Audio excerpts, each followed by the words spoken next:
Briefly give my rationale for why I picked Bromance. I stumbled upon this one. It was written in 2010 by somebody named Michael in Reading, Ohio. So right here in our backyard, make me a little smaller. Um, it has right here a very clear definition of what a bromance is: an intense love shared between heterosexual males, a form of male bonding usually invisible to the naked eye. This bond is normally only shared between two males that have a deeper understanding of each other in a way no woman could ever realize. I thought that was very interesting because at the time that wasn't a bromance wasn't a term that you heard often. In fact, this was probably the first time I heard it when I read this essay. Comes out with a definition, not my normal or usual cup of tea, but it works here. This definition works at the beginning. Then we have a good old rhetorical question here. Um, and it's filled with all the things, like when I read this, I smell testosterone. Like this is a whole romance here.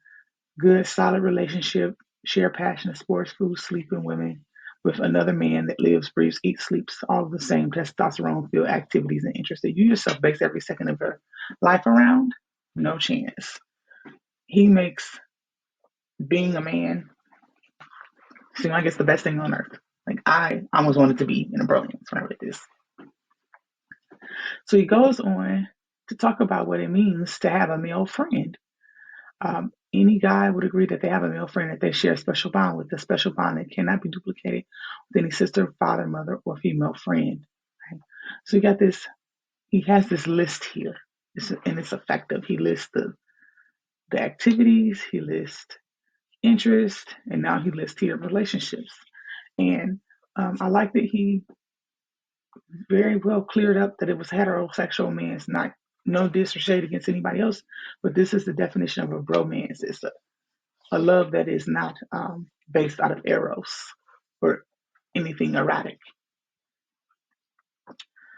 Um, it says, for examples, on the weekend, I sleep on Saturday, wake up, throw on my Michigan jersey, boo, right? Head to a man cave that we call BW3s and meet my boys to watch the Wolverines play football while indulging in a feast of wings, potato skins, and cheese fries. Like, his language is not as um, intense, or I won't say intense, but elevated as the barbecue essay, but it definitely works. It's indulging in a feast of wings. Like this isn't one barbecue wing, it's a feast of them, right? Potato skins and cheese fries. I can see people drinking their soft drinks, people standing around the bar with their alcoholic beverages. I can hear people cheering as each team scores. Like he understood the assignment. Then he makes a bigger, broader connection with Aristotle, um, which is funny. He says he wrote it without even knowing it, right? The bromance without even knowing it. It is those who desire the good of their friends for their friend's sake that are most truly friends because each of us loves the other for what he is and not for any incidental quality. I think that's a very good line for this essay because it talks about like, it's not about who you are and what you bring to the table. I love a friend because of the very essence of their character, their being and what they are to me in my life. And he talks about that throughout the essay, but it's a good connection here. So him making the connection to Aristotle is a win, right? And then he brings us a little bit of humor here. This just proves my point that any solid man on man, non sexual relationship is one of the most historic, cherished relationships one could ever encounter. And so this goes out of it takes away the need for somebody to be like, ooh, gay. And mind you, this was written in 2010. So some of the things that would be politically incorrect today in 2022, um, it didn't exist back then. And so he's very clear what this means. And it's almost as if it is one to be envied, right? So then he transitions into the idea that a woman doesn't necessarily understand the idea of this camaraderie, good word choice. And then he tells them, well, here, check out your girlfriends.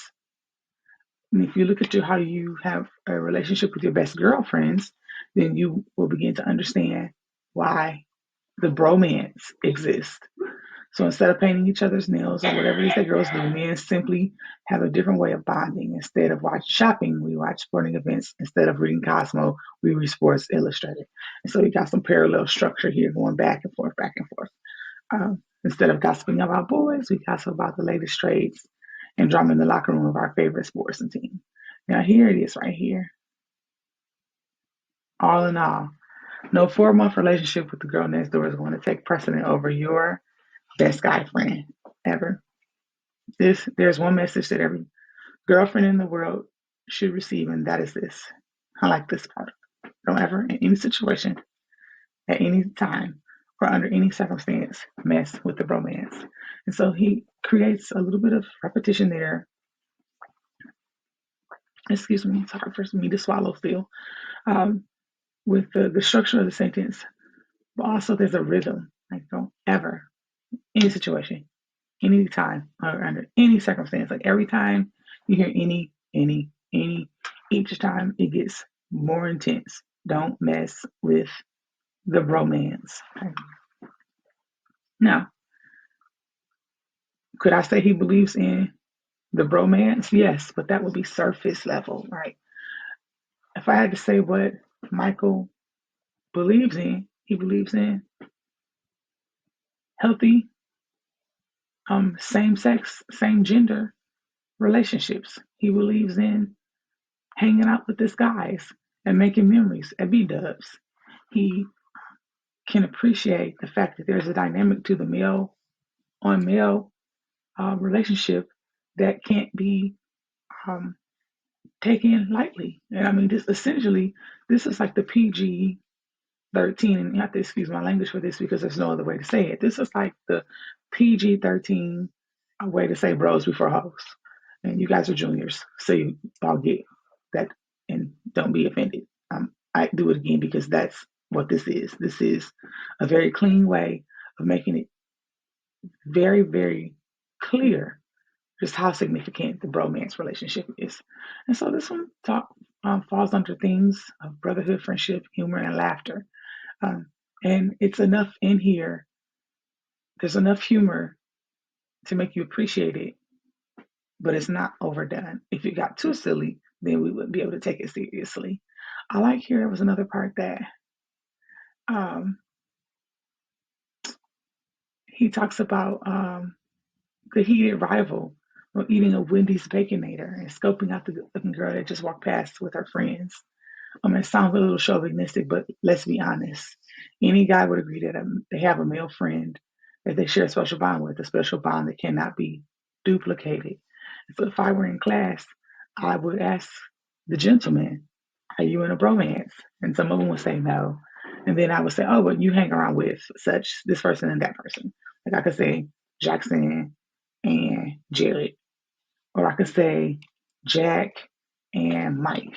Or for my other classrooms, I could say Des and Trey are in a bromance. If I were in Seventhville, I could say Liam and Corwin. Like I could say the whole lacrosse team, they're a bromance. I could say the cross country runners, the whole team is a bromance, right? And so I think this is a really unique way that he created a word and gave us a definition, then also used tons of imagery. Like people from Cincinnati can appreciate this particular essay because we see BW3s. I see the black and yellow signage. I see the tables. I hear the screams, the yells. I see the Michigan jerseys. I see the blue and yellow. I see those things. And so imagery works here for this region. I encourage you to um, you could talk about something serious and not bore us to tears, right? But to create life, like he created what life is like for a teenager in Cincinnati on a Saturday morning.